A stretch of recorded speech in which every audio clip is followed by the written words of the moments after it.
Okay, now before you even start this project, you're going to want to make sure that you have one of these gigantic 46mm sockets for these hubs. And it's a 3/4 inch drive, so you'll need a breaker bar that's 3/4 inch. Pop this dust cap off.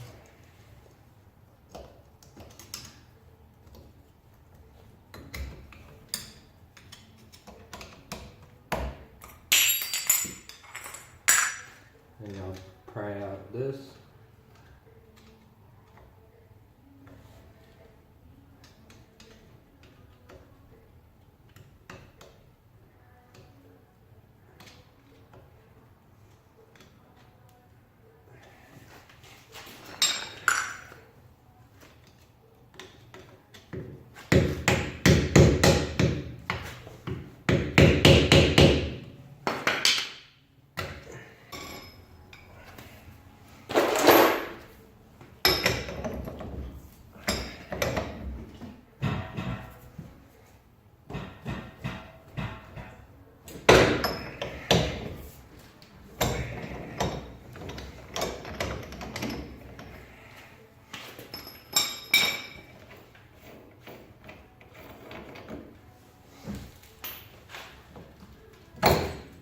You can take your wheel bearing off.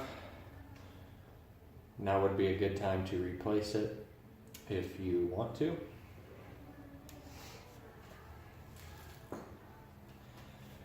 And now you can see you just have the knuckle attached to the lower control arm, the coilover, and the tie rod.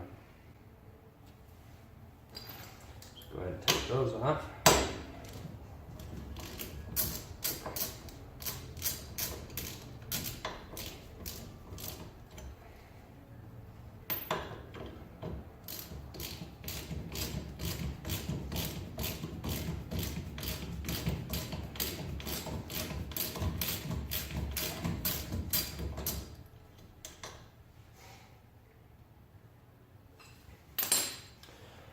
Trick for getting these ball joint type parts off like this and the control arm.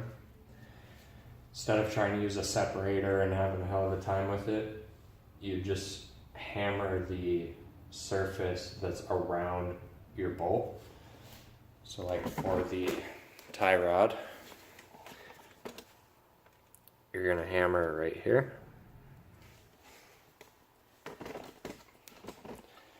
It'll fall right up.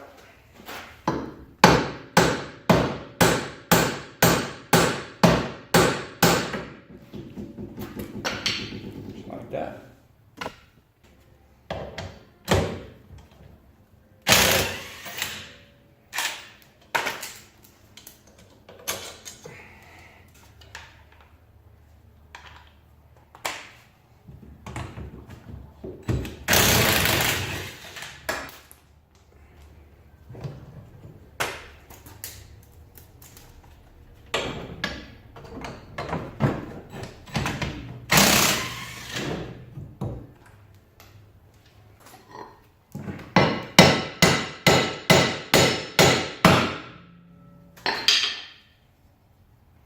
Alright, so now I have the knuckle off.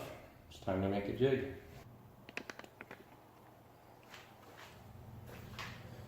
Okay, so here's how we make a jig. As you can see, I've got 2 separate plates of metal and 2 bolts. The 2 plates of metal are just tacked together because they're going to be moved later. You can go to a store and find nuts that are tapered like this. If you can't find tapered nuts, then you can always use a regular nut and just grind a taper on it. But that taper is going to sit in the hole of your knuckle, and it's going to center it just like a lug-centric wheel or wheel stud or lug nut. So we've got our 2 bolts. One is going to be for the lower control arm ball joint, and one is for the tie rod ball joint. Okay, and then you'll take another tapered nut, put it on the top, put the taper down so we center the hole. So now that we have the hub securely mounted to the lower control arm bolt, we can figure out where the tie rod bolt needs to be, try to get it centered as best we can, and we'll weld that on.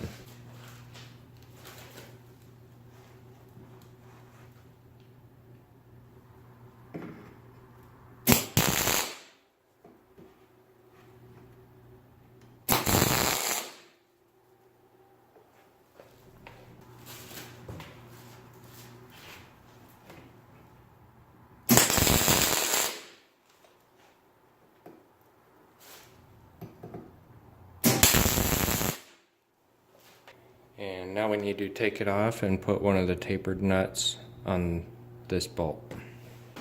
So once you have the tapered nut on the bottom and top here tightened down, you've got this bolt welded on and you've got the tapered nut underneath.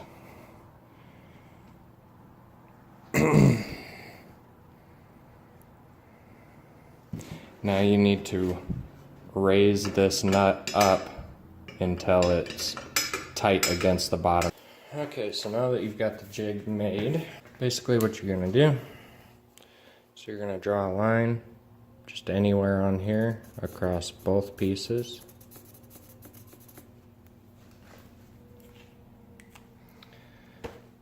And then, depending on how much you want to take off your knuckle, for the E36, I only want to take off about 3/4 of an inch, that way I don't start cutting into this shoulder too much. So yeah, I'll do 3/4 of an inch. We're going to mark it on the piece that the tie rod goes on. Draw a line here.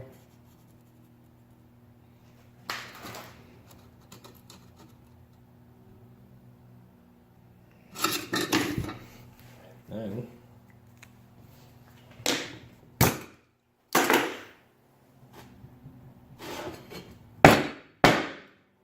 you're going to break your tacks, and then you're going to slide this in until those two lines match up. So instead of there, just go like that.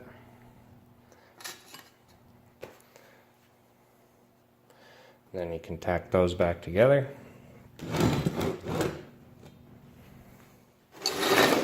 Now we're going to go to our knuckle.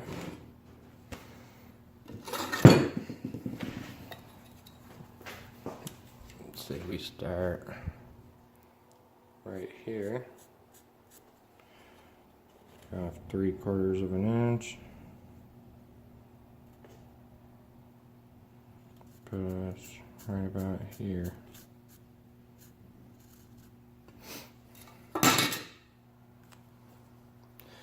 So we'll cut this out, we'll put both pieces back on the jig, and then we'll weld them together.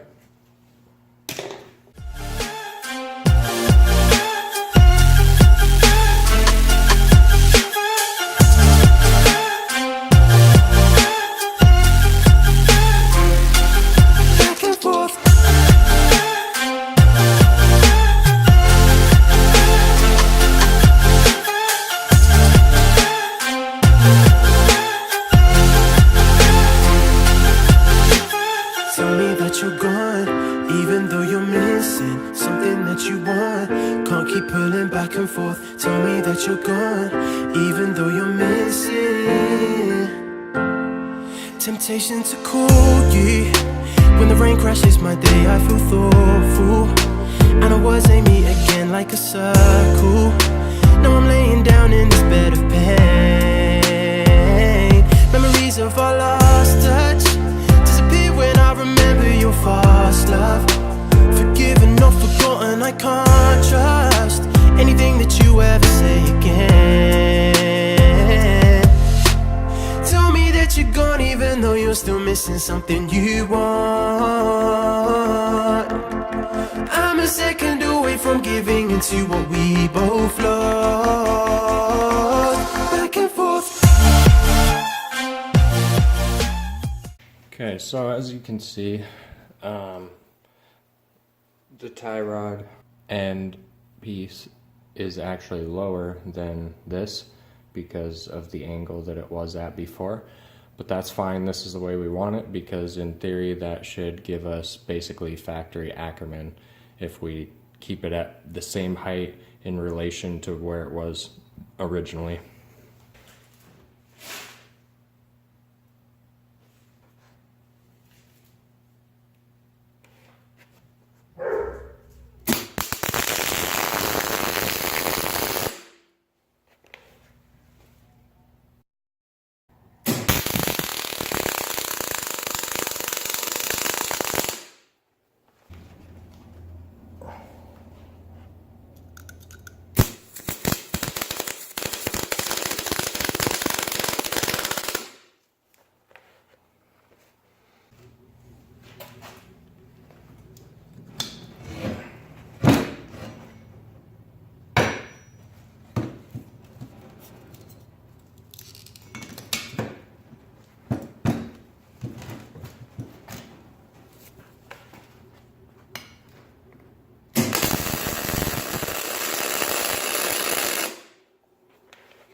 So here we have the finished knuckle.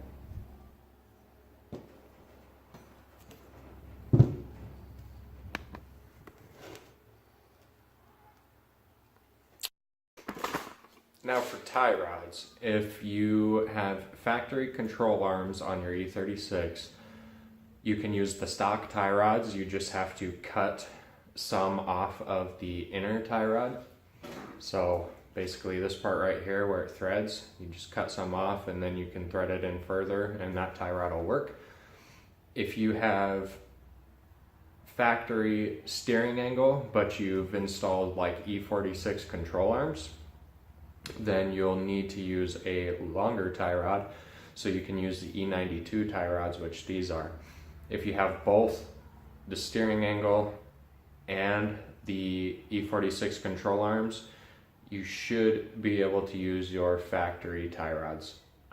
You might have to cut them, that I'm not sure on, but since I already have E92 tie rods, first I've had to cut some off of them because they're way too long. And then on the outer tie rod, I had to cut some off of the end of here and then taper off the ends so that the locking ring can go on over it. So now we can go ahead and put it all back together. Okay, so knuckles are modded, everything's back together. Now this is about how much angle it had factory. Now this is how much angle the modded knuckles get. That's gonna do it for this one, guys. Make sure you stay tuned for the next one. We're gonna do a hydraulic handbrake. It's a Chase Bays one, and we're also going to do a budget dual caliper setup, which is gonna be really awesome. It's going to use some weld-on tabs and a couple factory E36 rear calipers. So that'll be the next project. Make sure you subscribe so you get a notification when that video comes out, and give me a thumbs up.